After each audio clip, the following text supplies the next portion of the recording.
बातमीपत्रात आपलं स्वागत। आता पाहूयात सविस्तर वृत्त।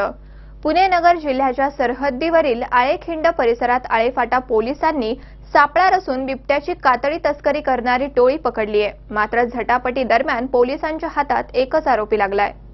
पुणे नगर जिल्ह्याच्या सरहद्दीवरील आळेखिंड परिसरात आळेफाटा पोलिसांनी सापळा रचून बिबट्याची कातडी तस्करी करणारी टोळी पकडली आहे। मात्र झटापटी दरम्यान पोलिसांच्या हातात एकच आरोपी लागलाय आणि 3 आरोपी पळून जाण्यात यशस्वी झालेत।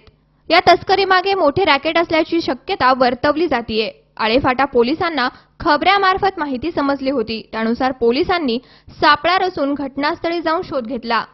तस्करीच्या भाषेत विचारणा केली असता याबाबत आर्थिक सौदा 3 लाखांचा ठरला। मात्र याच दरम्यान आरोपींना निनावी फोन येताच आणि पोलिसांची चाहूल लागताच त्यांनी तेथून पळ काढण्याचा प्रयत्न केला। या दरम्यान पोलीस आणि त्यांच्यामध्ये हातापाई झाली। मात्र पोलिसांच्या हातात अजय छगन केदारी हा बिबट्याच्या कातडीसह पोलिसांच्या जाळ्यात अडकला।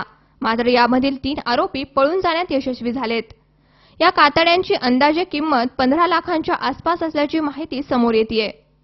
आमच्याकडे पोलीस कॉन्स्टेबल कारखेले यांना गुप्त माहिती मिळाली होती की आळेखिंड या ठिकाणी काही तस्कर जे वाघाची कातडी करून घेतात, विकतात, त्याबाबत माहिती मिळाल्यानुसार आम्ही टीम तयार करून पाठवली असता त्या ठिकाणी एक आरोपी अजय केदार हा मिळाला।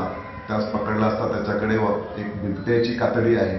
ही कातडी तो 3 लाख रुपयेला विक्री करण्यासाठी आणली होती त्याने।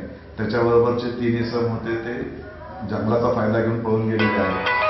त्याच्याबाबत आम्ही त्याला ताब्यात घेतला आहे आणि फॉरेस्ट डिपार्टमेंटला बोलवून त्याला कातडं दाखवलं असता त्यांनी खात्रीने सांगितले की वाघाला बिबट्याचंच कातडं आहे आणि त्याबाबत त्यांच्याकडे पुढील तपासकांनी कातडं रिपोर्टसह हजर करीत आहोत। स्मिता शिंदे, सी 24 तास, जुन्नर।